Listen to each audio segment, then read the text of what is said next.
ఒకటే పాయింట్ ఏంటంటే మీరంతా ఇంటర్మీడియట్ చదువుతున్నారు లేదా డిగ్రీ కూడా చదువుతున్నారు కొంతమంది కదా.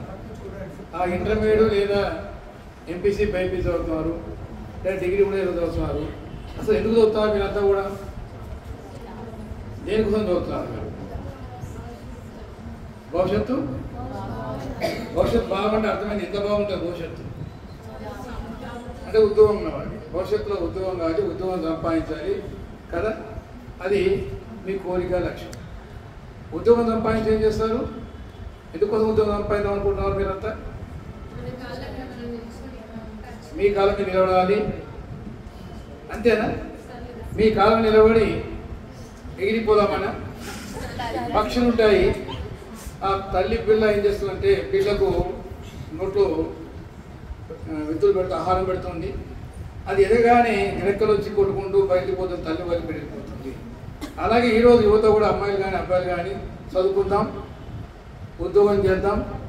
ఉద్యోగం వచ్చిన తర్వాత అబ్బాయి కానీ అమ్మాయి కానీ మేము తల్లిదండ్రులను నట్టేట వదిలేసి వెళ్ళిపోదామని కూడా ఉంటారు. కానీ మీ లక్ష్యం ఏంది? మీరంతా మంచి అమ్మాయి కదా, మామూలు కుటుంబం నుంచి మీరంతా వచ్చారు. ఎందుకు చదువుతున్నా, ఎందుకు ఇక్కడ వచ్చారు, ఎందుకు కష్టపడతాం మీకు తెలుసు. ఉద్యోగం కావాలి, మంచి ఉద్యోగం సంపాదించాలి. తద్వారా మా కుటుంబాన్ని, మా కూలి పనిచేసే తల్లిని కానీ తండ్రిని కానీ పోషించాలి, ఆర్థికంగా ఎదుకోవాలి, వాళ్ళు సపోర్ట్ చేయాలి. మనకన్నా చిన్న తమ్ముడు చదివించాలి. అవునా కదా? ఆ తర్వాత మనం ఎదిగిన తర్వాత అప్పుడు మళ్ళీ స్థిరపడడం. ఇది మన లక్ష్యం. ఈ కోరిక మీలో ఉందా? మొట్టమొదటి మీ కోరిక మీలో గుండెల్లో ఉన్నట్టయితే విన్నారా? అప్పుడు కళాశాలకు ఇంటర్మీడియట్ కానీ డిగ్రీ కానీ మీరు వెళ్తారు. రోజు వెళ్తారు, మండే టు సాటర్డే కరెక్ట్ టైంకి వెళ్తారు. క్లాస్కి వెళ్ళడమే కాదు, ఆ క్లాస్లో మీరంతా కూడా పాఠాలు చక్కగా వింటారు. లెక్చర్ చెప్పే నోట్స్ అంతా కూడా రాసుకుంటారు, ఏకాగ్రతతో వింటారు. ఇక మీలో కోరిక ఉంది, నేను చదవాలి, పాస్ కావాలి. పాస్ కావడం మీరు కాదు, ఫెయిల్ అవ్వడం. పాస్ అవ్వలేదండి. మనం రోజు కాలేజీకి వెళ్తాం, చదువుకుంటాం, ఫెయిల్ ఎట్లా అవుతాము? పాస్ కాదు, ఫస్ట్ క్లాస్లో డిస్టింక్షన్లో పాస్ కావాలంటే నకలు కొట్టడం కాదు కదా. సరిగ్గా ఏకాగ్రతతో మనసు పెట్టి లక్ష్యం పెట్టి చెప్పే సార్ని కానీ ఆ మేడం కానీ చెప్పే పాఠాలు అనుకుంటా, నోట్స్ రాసుకుంటా, ఇంటికి వెళ్ళిన తర్వాత హాస్టల్కి వచ్చిన తర్వాత టైం టేబుల్ పెట్టుకొని ఆ సబ్జెక్ట్ అంతా చదువుకొని మొత్తం కంప్లీట్ చేసేసుకొని వీలైతే మంచి చక్కని పుస్తకాలు చదువుకొని అలాగా మనం కష్టపడితే మనకేమైతే రేపుతున్నా ఇంటర్మీడియట్ కానీ డిగ్రీ కానీ ఈజీగా పాస్ అవుతాం. అవునా కదా? కానీ మనకేంటంటే ఈ కాలం లోపల మనం పక్కదారికి పట్టే అవకాశం ఉంటాయి. ఇక్కడ నుంచి హాస్టల్ నుంచి కాలేజీకి వెళ్ళే వరకల్లా మనకు రకరకాల వ్యక్తులు కలుస్తారు. వాళ్ళు అబ్బాయిలు కావచ్చు, అమ్మాయిలు కావచ్చు. వేరే కాలేజీకి వెళ్ళినట్టయితే ఏం చదువుతలే అని క్లాస్ పోకుంటే ఏమవుతుందని ఇటు పోదామని అటు పోదామని చెప్పేవాళ్ళు ఉంటారు.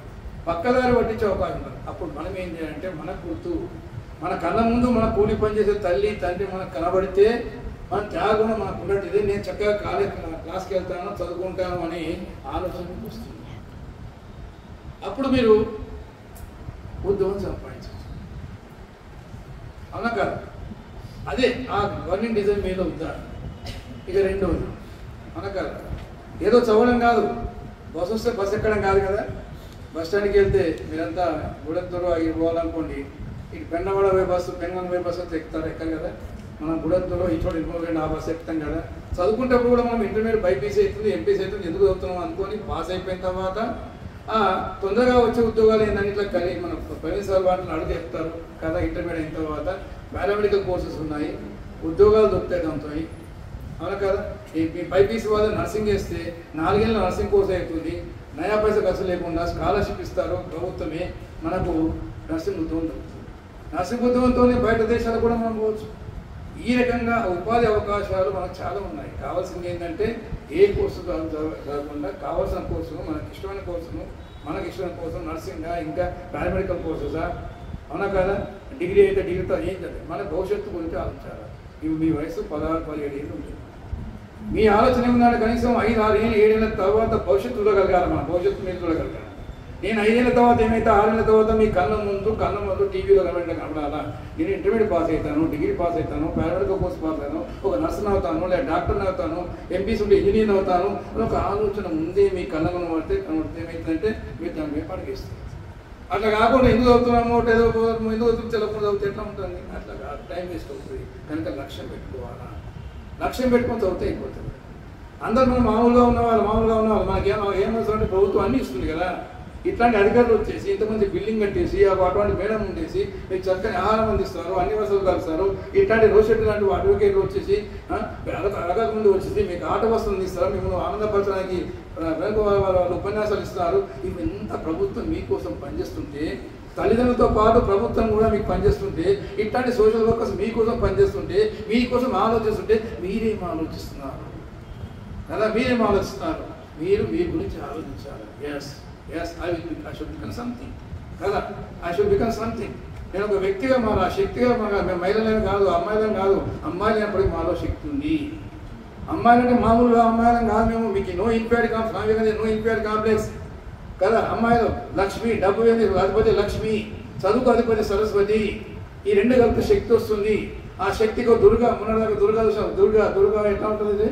మొత్తం ఒక ఎంత ఇది గొప్ప శక్తికి స్వరూపం. కాబట్టి అటువంటి లక్ష్మీ సరస్వతి దుర్గాదేవి రూపమైన మీరు అమ్మాయిలైన వారు, మీరు ఒక ఆత్మవిశ్వాసం ఉండాలా కదా.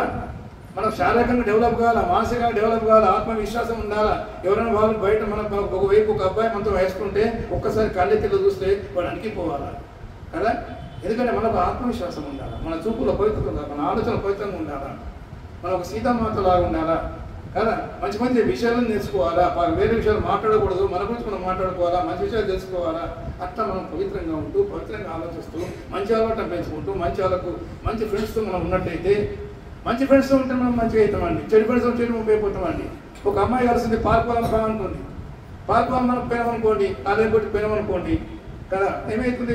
బాయ్ ఫ్రెండ్ గర్ల్ ఫ్రెండ్ ఎవరు పరిచయం అవుతారో అయిపోతుంది. దానివల్ల మన జీవితం నాశనం అవుతుంది. క్షణభంగురం అయిపోతుంది తాత్కాలికంగా. దానివల్ల ఏమవుతుందండి? ఏం లాభం లేదు కదా. కాబట్టి మనం అటువంటి కంపెనీ కూడా మంచి మిత్రులు మనతో ఉన్న వాళ్ళతో, మంచి వాళ్ళతో స్నేహం చేయాలా, మంచి వాళ్ళతో ఆలోచించాలా. అది మన లక్ష్యంగా ఉండాలి. అంతే కదా. అంతే తప్ప అందుకే మనం కోడి పిల్లలతో ఉంటే కోడి పిల్లలాగానే ఉండిపోతాం, గద్దతో స్నేహితులు గద్దలాగే ఉండిపోతాం. కాబట్టి మనం ఏ రకంగా ఉన్నదనేది మన చేతిలో ఉంటుంది. మంచి వాళ్ళతో స్నేహం చేసి పక్క వాళ్ళకి మంచి వాళ్ళు చేస్తే నేను కలెక్టర్ అవుతాను అంటే నాకేం తక్కువ, కలెక్టర్ అవుతాను, ఎస్పీ అవుతాను కదా, ఐపీఎస్ అవుతాను అని చెప్పి ఆలోచన మీకు ఉన్నట్టే పక్క వాళ్ళకి ఆలోచన మీకు ఉంటుంది. అప్పుడు రాసుకోవాలి. మీ నోటు బుక్ పైన ఈ రోజు రాసుకున్నాము, మీకు ఇష్టమైంది రాసుకోండి. మీ అమ్మాయి పేరు Mrinalini IAS, Mrinali IPS, group 1 officer, bank officer, railway officer, ఒక నర్సు, ఒక డాక్టరు, ఒక యాక్టరు, ఒక మంచిది. ఇదంతా మౌలికమైన ఒక శక్తిగా మనం అన్నీ ఉన్నాయి మన చేతిలో.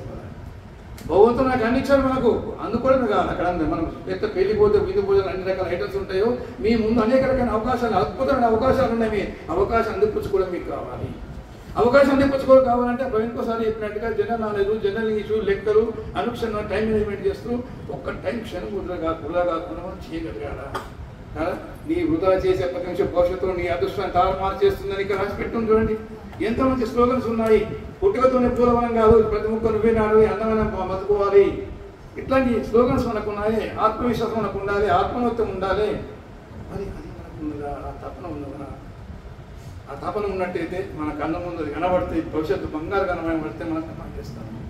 భవిష్యత్తు బంగారుగా ఉంటుంది. చదువు అంటే ఒక 4 ఏళ్ళు 5 ఏళ్ళు కష్టపడండి, అన్నింటినీ తదించండి. సార్ యూ లీవ్ ఎవ్రీథింగ్, అన్నింటినీ తదించండి. ఒక ఋషిగా మారిపోవాలి. ఒక ఋషి ఎలా ఉంటాడండి? చెట్టు కింద మనం చూస్తున్న సినిమా, చెట్టు కింద తపస్సు చేస్తుంటాడు, ఎండకు ఎండుతాడు, వర్షంకు తడుస్తాడు, చలికి వణుకుతాడు, గడ్డం వెళ్ళిపోతే అని వెళ్ళిపోతుంటే అన్ని నాకు దేవుని కోసం దేవుడు ప్రత్యక్షంగా కోరుకుంటాడు, అన్నింటినీ కోల్పోతాడు. మీరు కూడా అమ్మాయిలు, మీరు కూడా జీవితంలో పైకి రావాలనుకుంటే అన్నింటినీ వదిలిపెట్టండి. ఒక్కరంగా మీ లక్ష్యం కోసం అన్నింటినీ వదిలిపెట్టండి. సుఖాన్ని వదిలిపెట్టండి, దుఃఖాన్ని వదిలిపెట్టండి, కష్టాన్ని వదిలిపెట్టండి. ఎన్ని కష్టాలు వచ్చినా సరే, ఎన్ని దుఃఖాలు వచ్చినా సరే, ఎంత అవాంతరం వచ్చినా సరే, మనం పడిలేచే కిరీటంలాగా ఉండాలి. పడిలేచే కిరీటం, పడిలేస్తూ పెడతాము. కింద పడడం కాదు, లేవడం కూడా. ఆ రకంగా మనం ఒక రబ్బర్ బంతులా ఉన్నట్టు జీవితం లోపల మనకు అన్నింటిని మనం స్వీకరిస్తాం. కాబట్టి అటువంటిది మాకు